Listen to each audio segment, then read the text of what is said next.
Welcome to சனா சேவை மையம் YouTube channel. நம்ம சேனலில் தற்போது என்ன செய்தி பார்க்க போகிறோம் அப்படின்னா, ஆதரவற்ற பெண்களுக்கு தமிழ்நாடு அரசினுடைய ஒரு திட்டம் வந்து இருக்குது. அது குறித்து தான் பார்க்க போகிறோம். அதுக்கு முன்னாடி நம்ம சேனலை சப்ஸ்கிரைப் பண்ணாதவங்க சப்ஸ்கிரைப் பண்ணுவீங்க. சமூகத்தில் பின்தங்கிய பிரிவினரான கைம்பெண்கள், ஆதரவற்றோர், கணவனால் கைவிடப்பட்டோர் மற்றும் வறுமை கோட்டுக்கு கீழுள்ள மகளிரின் பொருளாதார சவால்களை கருத்தில் கொண்டு அவர்களின் வாழ்வாதாரத்தை மேம்படுத்தும் வகையில் அரசு வந்து பல்வேறு திட்டங்களை வந்து செயல்படுத்திட்டு வராங்க. அந்த வகையில் ஆதரவற்ற பெண்களுக்கு மானிய விலையில் மாவு அரைக்கும் இயந்திரம் வந்து வாங்குவதற்கான கடன் உதவியும் வந்து வழங்கப்படுது. இது குறித்து வந்து திருச்சி கலெக்டர் சரவணன் வந்து ஒரு அறிவிப்பு கொடுத்துருக்காங்க. அதில் என்ன சொல்லியிருக்காங்க அப்படின்னா, சமூகத்தில் பின்தங்கிய பிரிவினரான கைம்பெண்கள், ஆதரவற்றோர், கணவனால் கைவிடப்பட்டோர் மற்றும் அருமை கோட்டுக்கு கீழ் உள்ள மகளிரின் பொருளாதார சவால்களை கருத்தில் கொண்டு அவர்களின் வாழ்வாதாரத்தை மேம்படுத்தவும் பொருளாதார ரீதியாக அவர்களை வலுப்படுத்தவும் ஒரு புதிய திட்டத்தை வந்து தமிழ்நாடு அரசு வந்து அறிமுகப்படுத்தியிருக்கு.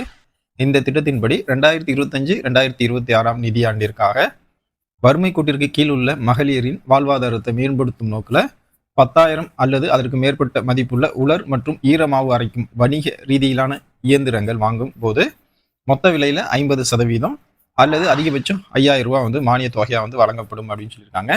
இந்த திட்டத்தில் கைம்பெண்கள், கணவனால் கைவிடப்பட்ட பெண்களுக்கு முன்னுரிமை வந்து வழங்கப்படுது.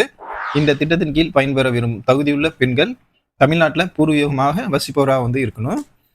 வயது வரம்பு 25 வயதுக்கு மேல் இருக்க வேண்டும். இந்த திட்டத்தில் முன்னுரிமை பெற வேண்டுமானால் கைம்பெண்கள், ஆதரவற்ற பெண்கள் மற்றும் கணவனால் கைவிடப்பட்ட பெண்கள் என்பதற்கான சான்று வந்து சமர்ப்பிக்கணும். ஆண்டு வருமான வரம்பு 1,20,000 வந்து இருக்கணும் அப்படின்னு சொல்லியிருக்காங்க. இந்த திட்டத்தின் கீழே பயன்பெற விரும்புபவர்கள் தங்களது விண்ணப்பங்களை வருகிற 14ஆம் தேதிக்குள்ள திருச்சி மாவட்ட சமூக நல அலுவலகத்தில் சமர்ப்பிக்கணும் அப்படின்னு சொல்லியிருக்காங்க. உரிய காலத்திற்குள் பெறப்படாத விண்ணப்பங்கள் வந்து கண்டிப்பாக நிராகரிக்கப்படும் அப்படின்னு சொல்லியிருக்காங்க. இந்த திட்டத்திற்கு தகுதியுள்ள பயனாளிகள் அரசால் நியமிக்கப்பட்ட தேர்வு குழுவால் வந்து தேர்வு செய்யப்படுவாங்க. மேலும் விவரங்களுக்கு மாவட்ட சமூக நல அலுவலகத்தை வந்து தொடர்பு கொள்ளலாம் அப்படின்னு சொல்லிட்டு திருச்சி மாவட்ட கலெக்டர் வந்து சொல்லியிருக்காரு. இது வந்து ஆதரவற்ற பெண்களுக்காக ஒரு மாவு அரைக்கும் இயந்திரம் வந்து நீங்கள் வாங்குறீங்க அப்படின்னா அதில் வந்து 50% உங்களுக்கு வந்து கொடுக்குறாங்க, அல்லது அதிகபட்சம் 5,000 ரூபா வரையும் உங்களுக்கு மானிய தொகையாக வந்து வழங்கப்படுது. இந்த திட்டத்தின் அறிவிப்பு திருச்சி மாவட்ட கலெக்டர் அறிவிச்சிருந்தாலும் இதே போல திட்டம் வந்து தமிழ்நாடு ஃபுல்லாக வந்து செயல்பாட்டில் இருக்கு.